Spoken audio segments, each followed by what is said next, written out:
గురుగారు, ఇప్పుడు శ్రావణ మాసంలో వరలక్ష్మి వ్రతం ఎలా చేయాలి? ఎలా చేస్తే బాగుంటుంది? ఆ, ఇది కూడా మీకు గ్రంథాలు దొరుకుతున్నాయమ్మా.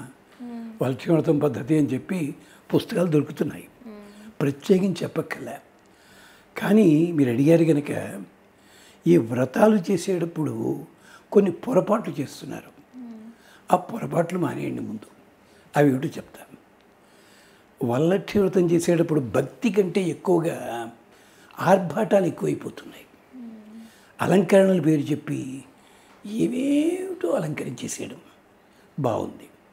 అక్కడి నుంచి ప్రసాదాల పేర్లు చెప్పి చెయ్యండి, శక్తి ఉంటే, వద్దంటల్లా. అంతా చేసి చచ్చామండి పొద్దున్నే చేయలేక, మరి ప్రయోజనమా? పిల్లాడికి అన్నం పెట్టి కూడా అలా అంటుందా తల్లి ఎక్కడైనా? ఇలాంటి ఆర్భాటాలు వద్దు, చేసుకోండి శక్తికి తగినట్టుగా. తర్వాత మీరు వ్రతం చేస్తున్నప్పుడు భర్త లేదా అత్తగారు, మామగారు ఇలాంటి పెద్దవాళ్ళ అనుమతి తీసుకుని, దాని కథ కూడా చెప్పారు పాపం, అవి చేసుకోండి. అంటే ప్రశాంతమైన మనస్సుతోటి చేసుకోండి. ఆ వరలక్ష్మి వ్రతం చేసే రోజున కానీ మొత్తం రోజులు కానీ తలస్నానం చెయ్యండి శుభ్రంగా చేసి. అక్కడ మరి ఏమనుకుంటారో ఏమిటో, స్త్రీలు కానీ పురుషులు కానీ అలాంటి పూజా స్నానాల లోపల వివస్త్రులై చెయ్యడానికి వీలు లేదు. మీకు ఉదాహరణ చెప్తే మీరు ఆనందిస్తారు. గోపికల బట్టలు ఎందుకు ఎత్తుకుపోయాడు కృష్ణ పరమాత్మ? తోచక. కథ ఏమిటో తెలుసా? కృష్ణుడే తన భర్తకు కావాలని చెప్పి కాత్యాయని వ్రతం చేస్తున్నారు వాళ్ళు. చేస్తున్న వాళ్ళు తెల్లారుదామనే స్నానానికి వెళ్ళారు. ఎవళ్ళు లేరు కదా అని చెప్పి ఈ బట్టలన్నీ గట్టు మీద పెట్టి స్నానం చేశారు. బయటకు వచ్చి కట్టుకుంటున్నారు. ఆ బట్టల సంగతి వ్యాసుడు చెప్పాడు. అక్కడ వాళ్ళకి బట్టలు మార్చుకునే టైం లేదు. ఇవాళ బట్టలు కట్టుకుంటే 15 రోజుల దాకా అదే చీర కట్టుకోవాలి వాళ్ళు. ఇంటి బట్టలు గట్టు మీద పెట్టి స్నానం చేసి వచ్చి గాలిలోకి నిలబడి ఒళ్ళంతా బట్టలు పూజ ఫలిస్తుందమ్మా. అందుకని కృష్ణ పరమాత్మ వాళ్ళకి పాఠం చెప్పదలుచుకున్నాడు. పని గట్టుకొచ్చాడు, బట్టలన్నీ ఎత్తుకెళ్ళాడు అని మీరంటున్నారు. ఆ బట్టలని తన చేతితోటి పవిత్రం చేశాడు ఆయన. వాళ్ళని ఇలాగే బయటికి రండి అన్నాడు. సినిమాల్లో చెత్త అలాగే చూపించారు. వాళ్ళు ఎప్పుడైతే బయటికి రావడానికి సిద్ధపడ్డారో, నమస్కారం చేద్దాం, ఈయన చేతుల్లో బట్టలు మాయమైపోయి వాళ్ళ ఒంటి మీదకి వచ్చాయి. శ్లోకాలు ఉన్నాయి ఇక్కడ. మా బట్టలు ఏమన్నారు? మీ బట్టలు మీ ఒంటి మీద నన్ను అడుగుతారు ఏమిటి అన్నాడు కృష్ణ పరమాత్మ. శ్లోకాలు ఉన్నాయి. ఇదంతా ఎందుకో? నా నగ్నం స్నాయాత్ చెప్పింది వేదం. అంచేత దయచేసి కనీసం పూజ చేసే రోజునైనా వస్త్రము ధరించి ఆ స్నానం చేయాలి. చేసిందాక చెప్పాను కదా, ప్రవహించే నీళ్ళలో స్నానం చేయాలి. కుదరదు. అందుకని పూర్వకాలం బామ్మలు, అమ్మమ్మలోను, తాతగారులోను బకెట్ నీళ్ళని ఇలా కలిపి స్నానం చేసేవారు. మనం వేడి నీళ్ళు తల్లి అనుకునేవాళ్ళం కాదు. కెరటాలు వస్తాయి స్నానం చేసిన పుణ్యం. ఇది కూడా యజుర్వేదంలో కాదా. అందుకని అది స్నానం చేయండి. చక్కగా స్నానం చేసి తర్వాత ఆరవేసిన బట్టలు, దాన్ని మడిబట్ట అంటారు. మడిబట్ట కాదు, మడుగు బట్ట, మడుగు వస్త్రము. మడుగు అంటే చెరువు, దాంట్లో నీళ్ళు తడిపింది పట్టుకొచ్చి వేశారు. అది మడిబట్ట కింద మారింది. సరే, ఏదైతే నియమాలు పాటించండి. కనీసం ఆ పూజ చేసేటప్పుడైనా కానీ కాఫీ టిఫిన్ మానేసి పూజ అయిన తర్వాతే కాఫీ టిఫిన్ తీసుకోండి సరదాగాను. ఇది ఇక చక్కగా సంకల్పం 16 ఉపచారాలు చెయ్యండి. మీ ఓపిక ఉంటేను. అందరూ చేయగలరమ్మా అవి. మరి యజ్ఞంలో 16 ఉపచారాలు లేవమ్మా. యజ్ఞంలో దీపం పెట్టడం ఉండదే. ఇక్కడ దీపం ఎందుకు పెడుతున్నాం? ఇవన్నీ సమాధానాలు ఎవరు చెప్పరు. నా దగ్గర ఉన్నాయి, టైం సరిపోదు. అంచేత ఉంచండి.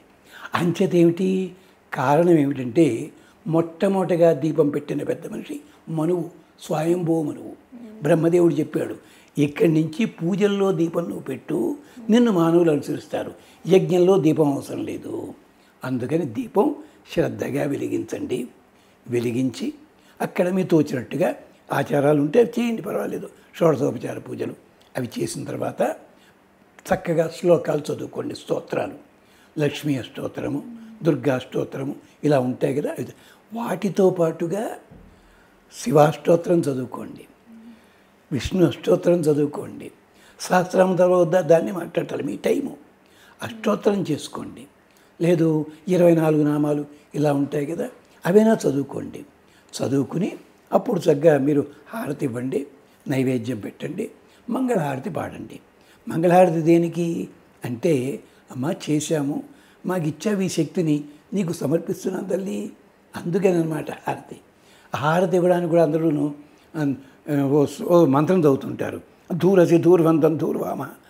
అది హారతి మంత్రం కాదమ్మా, ధూపం సంప్రయామికి మంత్రం అది. వీళ్ళు ఎంతసేపు అలాగే దుర్గా సూక్తం అంటారు, తాత్పర్యం చదవడం ఒకసారి అగ్నిదేవుడి సూక్తం అది.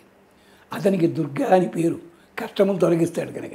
మనం అలాగే గణపతి స్తోత్రం ఉంది, గణానాంత్వా. అది ఎవరిది? రామకృష్ణ మఠ వాళ్ళు వేశారు పుస్తకాలు చూడండి. గణపతి ఈ గణపతి కాదమ్మా, అగ్నిదేవుడి పేరు గణపతి. అయితే మరి గణపతి పుట్టింది పార్వతీ పరమేశ్వర్ కదా, అంతకుముందు ఎవడు గణపతి స్తోత్రం చేయలేదా? ఎవరికైనా అనుమానం వచ్చిందా?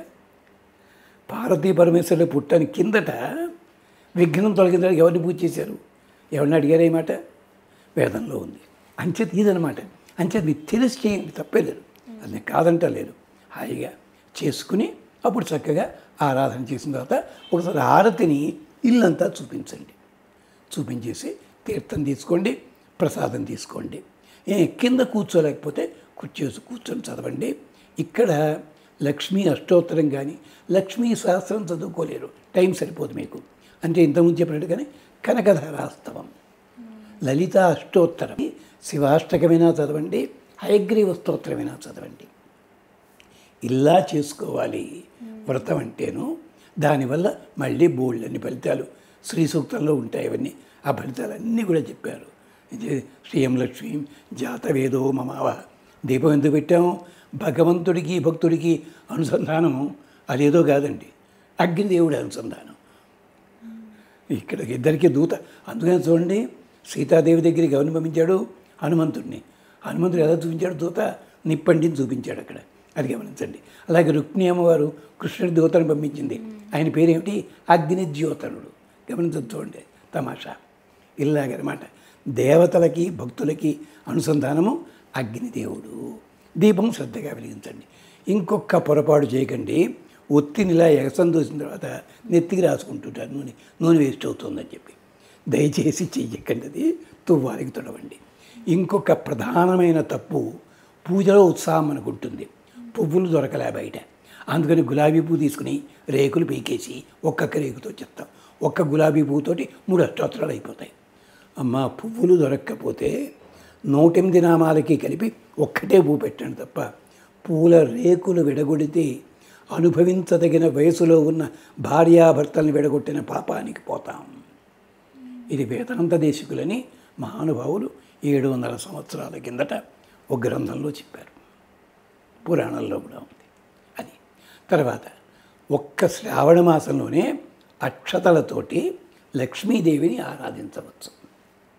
ఉత్తప్పుడు అక్షతలతోటి విష్ణువుని ఆరాధించాలి. ఇది ఇంకొక చిన్న ట్రిక్ కూడా చెప్తాను. భార్యాభర్తల మధ్య గొడవ ఉన్నట్టయితే అది పోవాలంటే లక్ష్మీదేవి ఆరాధన చేసేటప్పుడు కొండపల్లి బొమ్మ, మంచం బొమ్మ ఉంటుంది చిన్నది, దాని మీద లక్ష్మీ రూపు కానీ లక్ష్మీ ప్రతిభ కానీ నారాయణ ప్రతిభ కానీ దాన్ని పూజ చెయ్యండి. చేస్తే సరిగ్గా 40 రోజుల లోపల వాళ్ళిద్దరి మధ్య భేదాలు తొలగిపోతాయి.